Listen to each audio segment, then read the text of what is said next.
책 읽는 자작나무.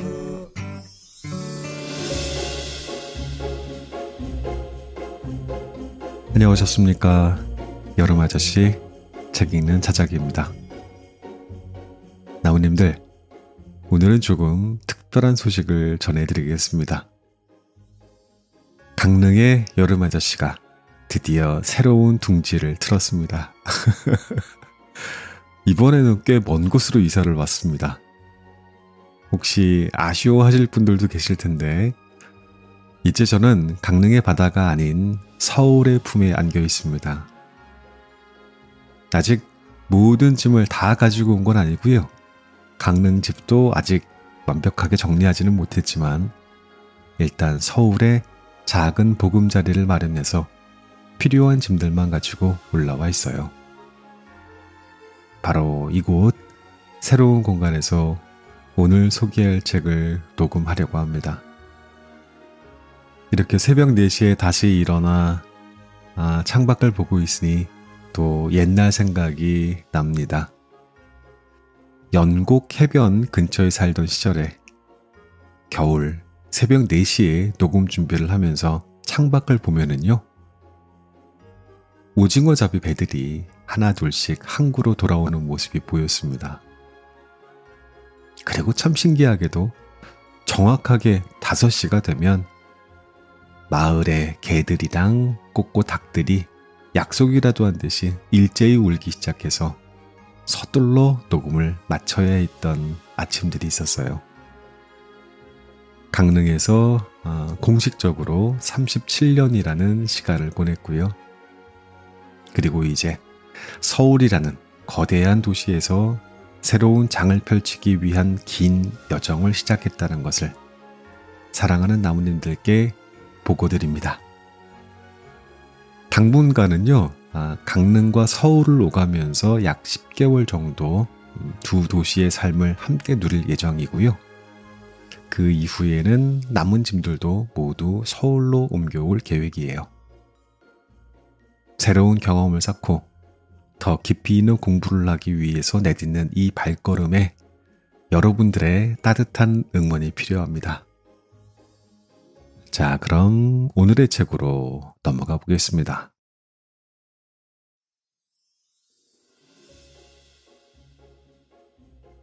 물건을 정리하듯 마음도 정리할 수 있다면 지금보다 조금은 가볍게 살아갈 수도 있을지 모릅니다. 오늘 소개할 책은 인생을 바르게 보는 법, 놓아주는 법, 내려놓는 법입니다. 지은이 쏘수, 옮기니 최인혜, 펴낸 것은 빅마우스입니다. 처음 책을 봤을 때 제목이 낯이 익다 했는데 2013년에 출간되었었던 책이네요. 이번에 개정판이 새롭게 나왔습니다.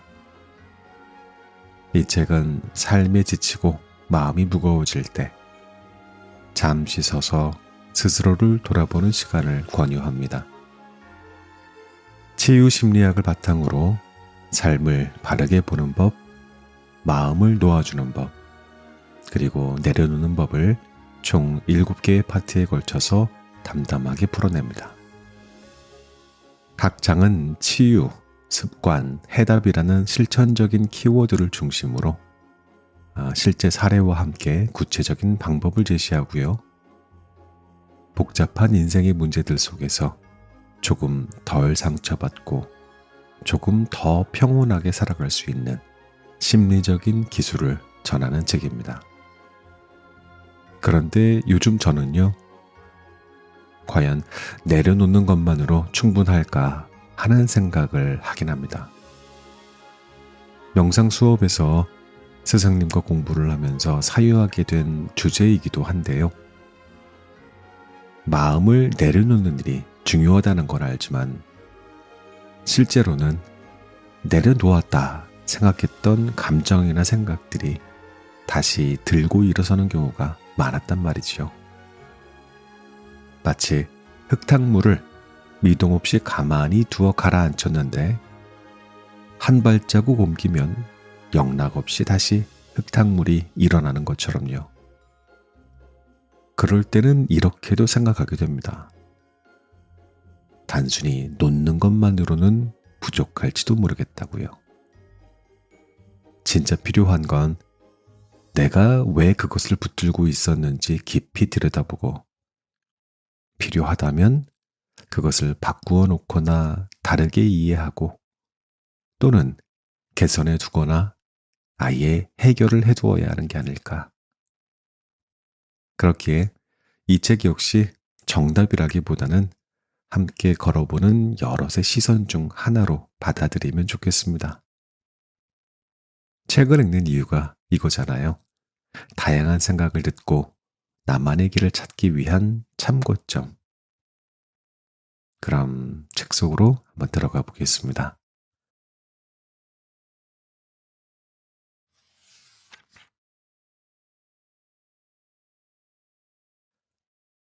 마음이 평온한 길을 따르라.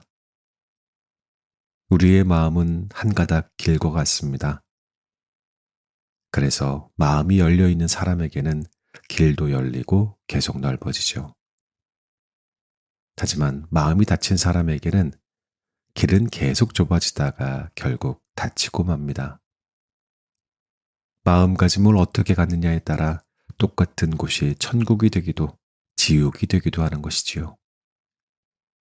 그렇다면 어떻게 해야 다른 마음가짐을 가질 수 있을까요? 다음에 몇 가지를 기억한다면 아마 큰 효과를 볼 것입니다. 첫째, 마음의 직관에 따라 좋아하는 일을 하고 당신이 좋아하는 당신 자신이 되어라. 둘째, 만약 이렇게 할 수 없다면 지금 하고 있는 일, 지금의 당신을 좋아하고 아껴라. 이것이 바로 행복의 출발점이기 때문입니다. 셋째, 어떠한 일이든 좋은 일이라는 믿음을 가져라. 당신이 겪는 모든 일은 장차 소중한 자산이 되어 당신의 인생을 더 풍성하게 만들어줄 것입니다. 지금 당장은 손에 잡히는 것이 없더라도 언젠가 반드시 수확을 얻을 것입니다. 넷째, 어떠한 길이든 평탄하기만 한 길은 없음을 명심하라. 살다 보면 어려움이나 불행, 상처나 좌절을 만나기 마련입니다. 그럼에도 해바라기가 해만 바라보고 위쪽으로 자라나듯 포기하지 않고 행복을 향해 끊임없이 정진하다 보면 어느새 행복 속에서 인생이 훨씬 단순하고 아름다워질 것입니다. 믿을 수 있는가? 당신은 자석이다. 스스로 행복하고 자기 자신을 사랑하며 이 세상을 향해 충만한 선의를 갖고 있으면 아름다운 일들이 자연히 당신에게 달라붙습니다. 그러나 늘 비관적이고 우울하며 주변의 모든 것을 향해 적대감과 원망만 뿜어내면 부정적인 일들이 연달아 달려옵니다. 왜냐하면 자신이 뿜어내는 아우라가 같은 성질의 일을 끌어당기기 때문이죠. 그래서 행복한 사람에게는 행복한 일이, 불행한 사람에게는 불행한 일이 계속 반복되는 것입니다. 행운과 악운은 모두 당신이 당신 마음의 자력을 어떻게 쓰느냐에 달렸습니다. 이것이 바로 마음의 비밀입니다. 나는 좀 더 많은 사람들에게 스스로 행복하고 스스로 치유할 수 있는 비결을 알리고자 1년여에 걸쳐 이 책을 썼습니다. 내가 항상 입버릇처럼 하는 말이 있습니다. 모든 상상은 반드시 이루어지고 모든 경험은 반드시 자산이 된다. 이를 조금 응용하면서 이 글을 맺는 문장으로 활용하고자 합니다. 모든 독서는 반드시 얻는 것이 있다.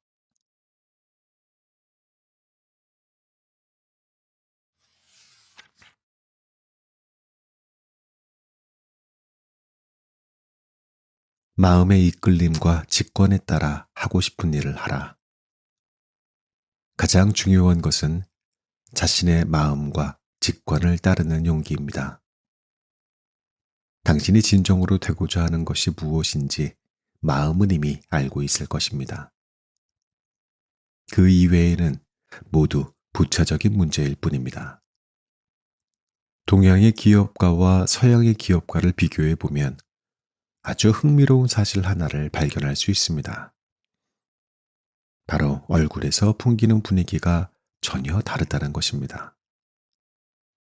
서양 기업가는 대개 유머러스하고 낙관적인 표정인데 반해 동양 기업가는 근심과 걱정이 가득하고 끊임없이 한숨을 쉬는 느낌을 풍깁니다.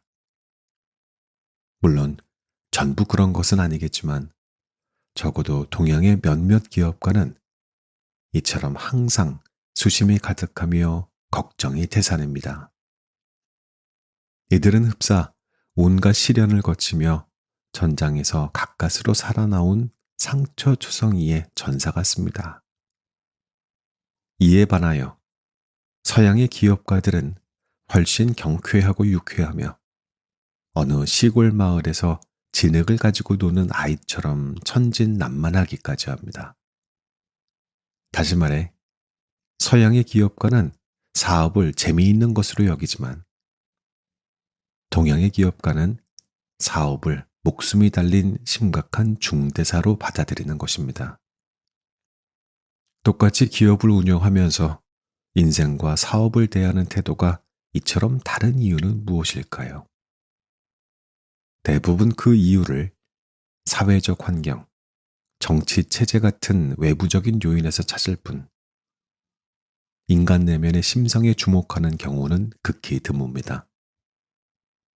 이러한 점에서 2011년에 작고한 애플의 창업자 스티브 잡스가 한 말은 우리에게 많은 생각거리를 던져줍니다. 가장 중요한 것은 자신의 마음과 직관을 따르는 용기다. 당신이 진정으로 되고자 하는 것이 무엇인지 마음은 이미 알고 있을 것이다.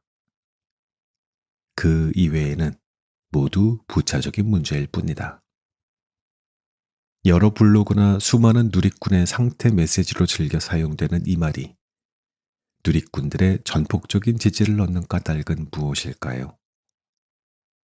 그만큼 우리가 우리 스스로의 마음에서 멀어져 있기 때문입니다. 우리는 그 오랜 시간 동안 직관이나 마음 같은 정서적인 가치를 무시해 왔습니다. 직관은 비과학적인 것으로, 마음은 사람을 감정적으로 만드는 원인으로 지적받아 왔으며, 두 가지 모두 개인의 성장을 방해하고 성공을 가로막는 요인으로 치부됐습니다. 사람들은 성공하기 위해 진실을 외면하고 습관적으로 위장하기 시작했고, 급기야 자기 자신을 왜곡하기에 이르렀습니다. 성공을 위해 본연의 심성을 무시하고 억누른 것입니다. 그 결과 우리는 형벌 같은 삶을 살게 됐습니다.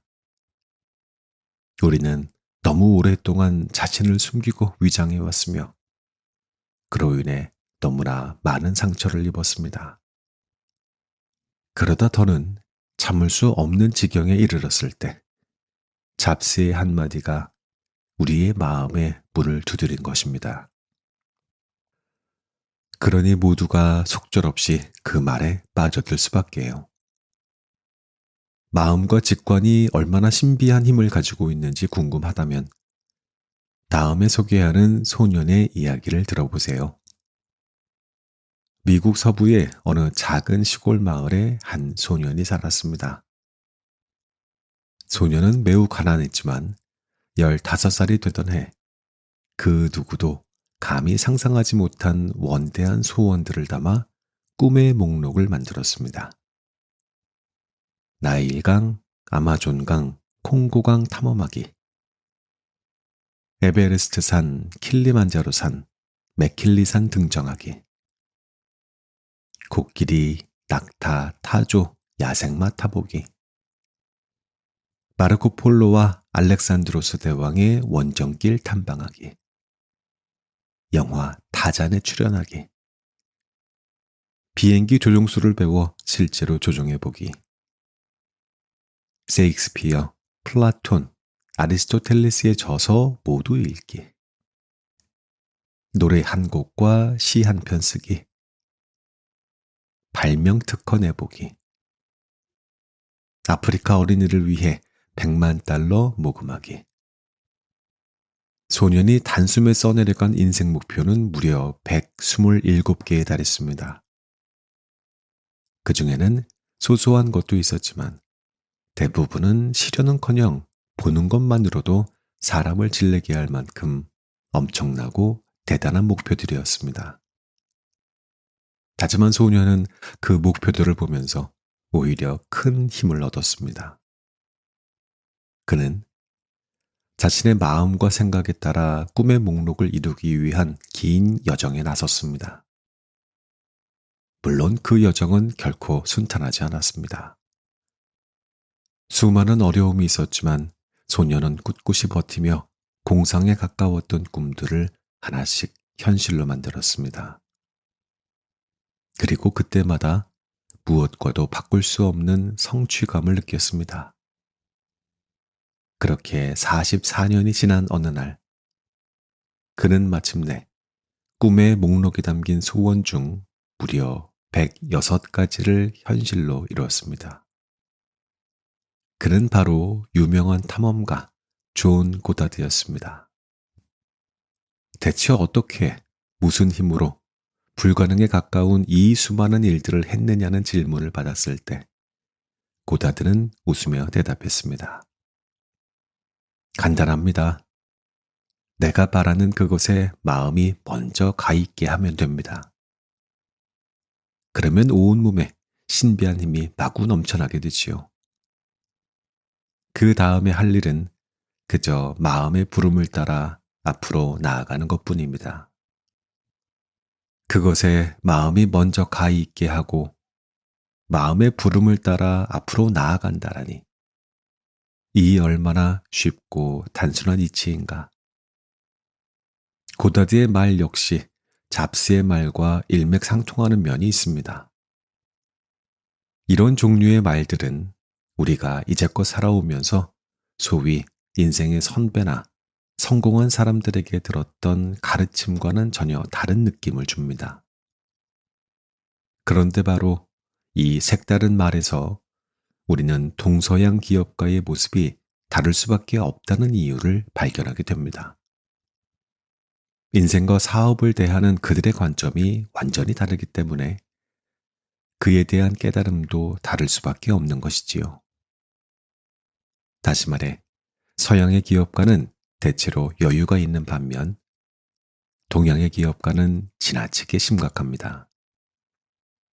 여유롭게 성공할 것인가? 목숨 걸고 실패할 것인가?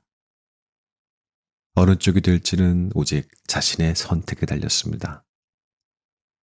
그러니 섣불리 걸음을 옮기기 전에 먼저 나 자신과 대화를 나누고 마음의 소리에 귀를 기울여야 합니다. 나의 마음이 길을 잃지 않도록 자신이 좋아하는 일을 하십시오.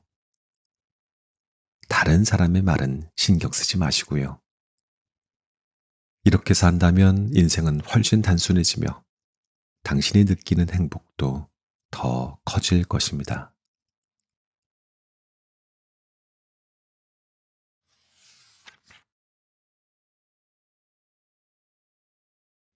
사람은 누구나 한떨기 장미다.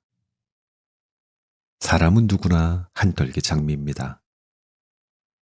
그저 자신에게 어울리는 장소를 찾아 활짝 피어나기만 한다면 다른 사람을 매료시키는 아름다운 풍경이 될 수 있습니다. 그런데 우리는 늘 남의 화려한 장미 정원의 시선을 빼앗기고 정작 내 방 앞 창가에 피어있는 장미의 아름다움은 누리지 못합니다.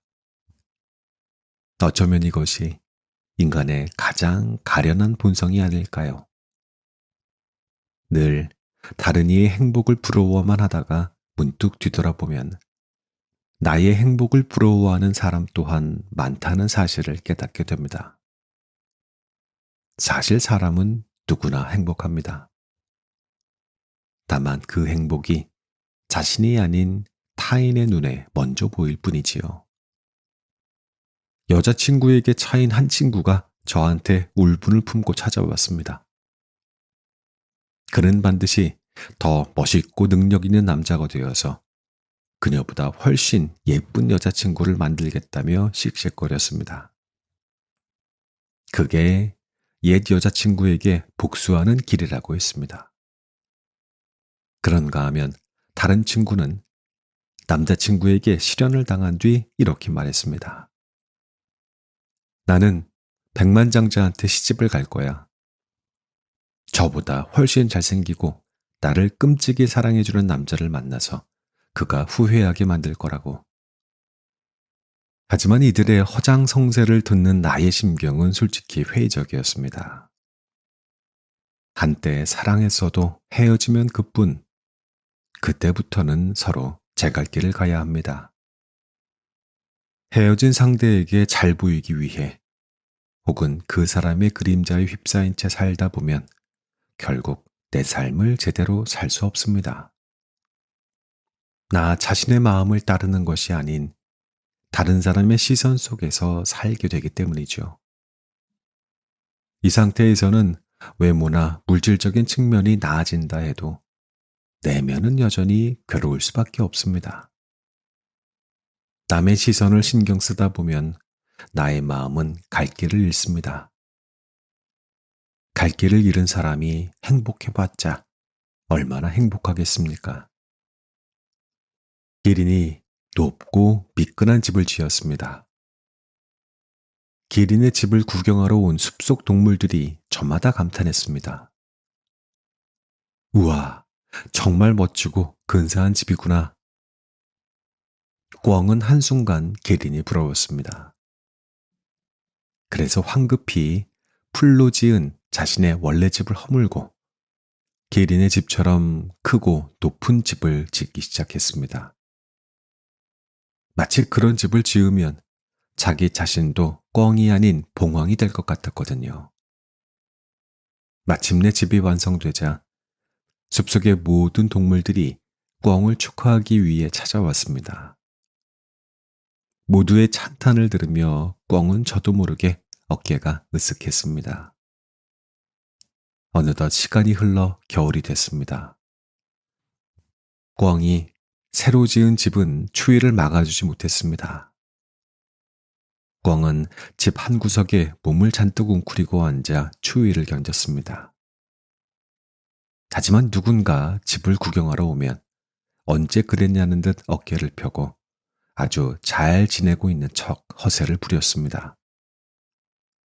그러던 어느 날 집에 놀러온 박새가 주위에 벌벌 떠는 꿩에게 한마디 했습니다. 남에게 보이기 위해 살지 말고 너 자신을 위해 살아. 괜히 허세를 부리면 결국 고생하는 건 너라고. 하지만 꿩은 오히려 박새를 무시하며 가르치려 들었습니다. 박새야, 박새야. 아직도 너의 그 조그만 틀에서 벗어나지 못했구나. 시야가 그렇게 좁아서야 어떻게 큰일을 하겠어. 너 자신을 초월할 줄 알아야지. 날씨는 하루가 다르게 점점 더 추워졌습니다. 꿩은 엄청난 추위에 시달렸지만 다른 이들의 칭찬과 감탄을 떠올리자면 이러한 집을 지은 일이 조금도 후회되지 않았습니다. 꿩은 그렇게 허세 속에 빠져 있다가 결국 얼어 죽고 말았습니다.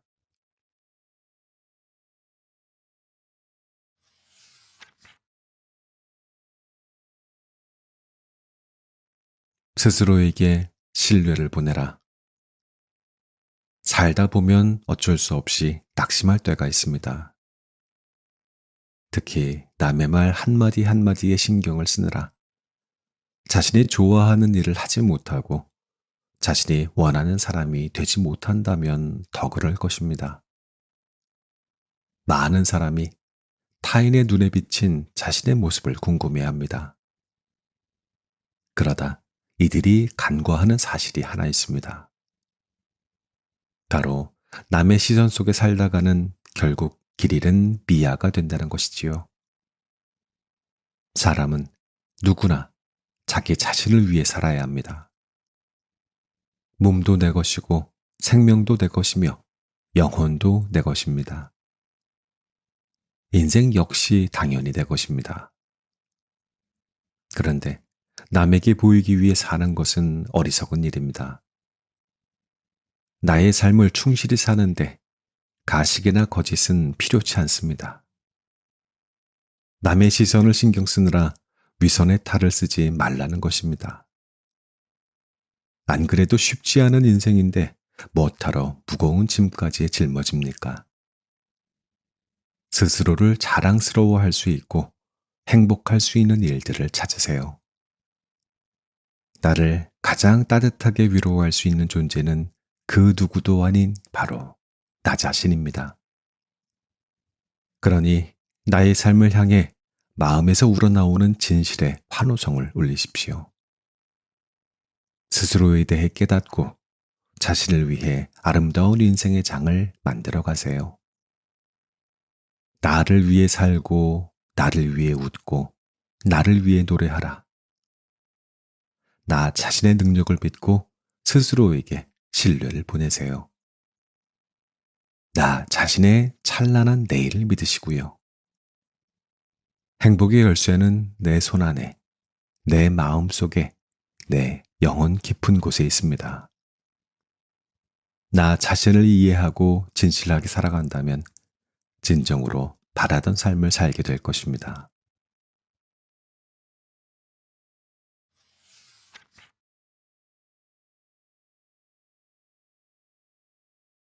나만의 좌우명을 정하라. 당신의 좌우명은 무엇입니까? 어쩌면 선뜻 대답이 나오지 않을 수도 있습니다. 학창시절 열심히 공부하겠다는 의지를 북돋우기 위해 명언을 종이에 써서 책상이나 침대, 머리맡에 붙여놓았던 것이 좌우명의 대부분일 것입니다. 좌우명은 평생 필요한 것입니다. 나태와 타성에 젖은 자신을 일깨우고 경종을 울리는 역할을 하는 것이 바로 좌우명이거든요. 사람은 언제든지 나태해질 수 있으며 자기 약점에 발목 잡힐 수 있습니다. 또한 어려움 앞에서 위축되거나 유혹에 흔들릴 수 있으며 마음이 흐트러지거나 잘못된 길로 빠질 수도 있습니다. 이렇듯 내면의 의지나 노력만으로는 스스로를 바로잡기가 어려울 때 바로 좌우명이 필요합니다. 좌우명은 날카로운 죽비 소리처럼 나사풀린 정신을 일깨우며 나약함을 극복하고 자신의 한계를 뛰어넘도록 독려합니다. 또한 어두운 마음의 등불처럼 우리가 바른 방향으로 나아갈 수 있도록 길을 비춥니다. 한 소년이 있었습니다. 그의 꿈은 자신도 행복하고 남도 행복하게 만드는 것이었습니다. 그러나 어떻게 해야 그러한 사람이 될 수 있을지를 몰랐습니다. 그래서 소년은 마을에서 가장 현명하고 가장 존경받는 현자에게 갔습니다. 현자는 미소를 지으며 말했습니다. 어린 나이에 그토록 훌륭한 꿈과 목표를 갖다니 참으로 기특하구나. 너희에게 하고 싶은 말은 4가지란다. 첫 번째는 바로 자신을 남처럼 생각하라는 것이다. 소녀는 잠시 생각하다가 말했습니다. 나 자신을 남처럼 생각하면 좋은 일이 생기거나 나쁜 일이 생겨도 좋고 나쁜 감정에 지나치게 빠지지 않을 수 있다는 말씀이실까요? 현자는 웃으면서 고개를 끄덕였습니다. 두 번째는 남을 자신처럼 생각하라는 것이다. 소녀는 눈을 반짝이며 말했습니다. 그 말씀은 알겠습니다. 다른 사람을 나 자신처럼 생각하면 그 사람의 고통과 어려움을 깊이 이해하고 공감할 수 있으며 진심으로 도울 수 있겠지요. 물론 다른 사람 기뻐할 때 나 역시 똑같은 기쁨을 느낄 테고 말입니다. 현자는 수염을 쓸어내리며 소년을 기특하다는 듯 바라보았습니다. 세 번째는 남을 남처럼 생각하라. 잠시 생각에 잠겼던 소년이 고개를 끄덕이며 말했습니다. 그 말씀은 다른 사람을 존중하라는 뜻인가요? 자신의 기준을 남에게 요구하지 말고 자기 뜻대로 남을 바꾸려 들지 말라는 가르침으로 들립니다. 현자는 큰 소리로 웃었습니다. 참으로 지혜로운 아이로구나. 네 번째는 자신을 자신처럼 생각하라는 것이다. 이 원칙들은 듣기에는 쉬운 것 같아도 실천하기가 결코 쉽지 않다. 소년이 고민스러운 얼굴로 물었습니다. 그럼 어떻게 해야 잘 실천할 수 있을까요? 이 네 가지를 명심하고 평생의 좌우명으로 삼거라. 그 다음은 살면서 경험을 통해 확인하면 된단다. 일생의 행복은 평생을 들여 깨닫는 것이며 현실 속에서 실천하고 검증해야 하는 것이다. 좌우명은 소리만 요란한 구호가 아닐 뿐더러 잘난 척하기 위해 들먹거리는 것은 더더욱 아닙니다. 실생활에서 행동으로 실천해야 하는 것입니다. 따라서 좌우명을 정했다면 눈에 잘 띄는 곳에 두어야 합니다. 벽, 거울, 자주 쓰는 수첩 맨 앞장에 붙여두거나 책상 오른편에 아예 새겨 놓아도 좋습니다. 눈에 띄는 곳에 적어둠으로써 시시각각 나의 마음과 생각을 일깨워야 합니다. 그리고 일상생활 속에서 좌우명을 원칙으로 삼고 엄격히 지켜야 합니다. 괴롭고 힘들거나 좌절을 겪을 때 당신을 지탱해주는 말 한마디가 있습니까? 자만심에 빠졌을 때 자기 자신을 뒤돌아보고 겸손해질 수 있도록 도와주는 명언이 있습니까? 견딜 수 없이 화가 날 때 당신은 어떠한 글을 떠올리며 마음의 평안을 되찾습니까? 현인의 명언, 좋은 책의 글귀, 경전의 가르침, 무엇이라도 좋습니다. 당신에게 지혜와 깨달음을 주는 문장을 찾아 당신의 좌우명으로 삼으세요. 그리고 그것을 눈에 잘 띄는 곳에 두십시오. 그 좌우명이 마음의 죽비가 되어 당신의 인생을 바른 길로 이끌 것입니다.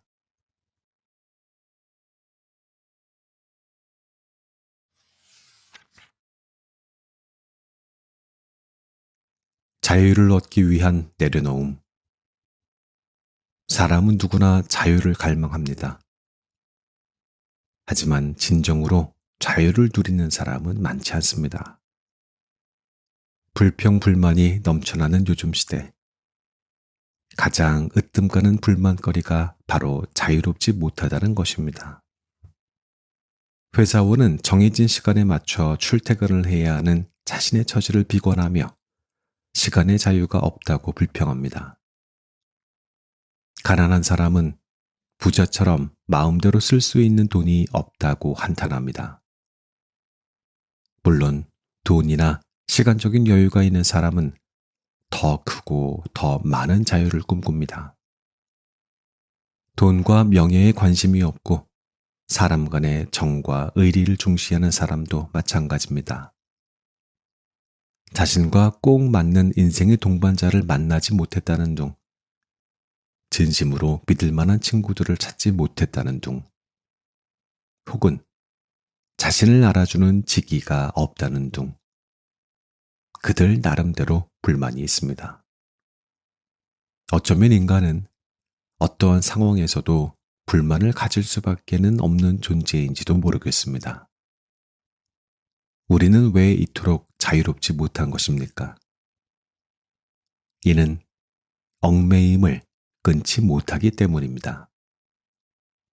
한 제자가 외출을 나갔다가 사찰로 돌아오는 길에 흥미로운 광경을 보았습니다. 그는 이것으로 자신의 스승을 시험해 보기로 하고 스승을 만나자마자 느닷없이 이렇게 물었습니다. 어째서 빙글빙글 도는 것입니까? 그러자 스승은 조금도 당황한 기색이 없이 곧장 대답을 했습니다. 얽매임을 끊지 못했기 때문이다. 제자는 스승의 대답에 깜짝 놀랐습니다. 아니, 어떻게 하신 겁니까?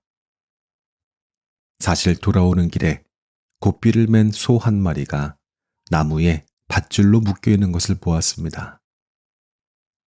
소는 나무에서 조금 떨어진 풀밭으로 가서 풀을 뜯고 싶지만 묶여 있는 탓에 아무리 애를 써도 나무 주위를 빙글빙글 돌 뿐 결코 벗어나지 못했지요. 저는 스승님이 그 광경을 보지 못하셨으니 아마 대답하지 못하실 거라 생각해서 그러한 질문을 한 것입니다. 그런데 이리도 정확하게 답을 맞히시다니.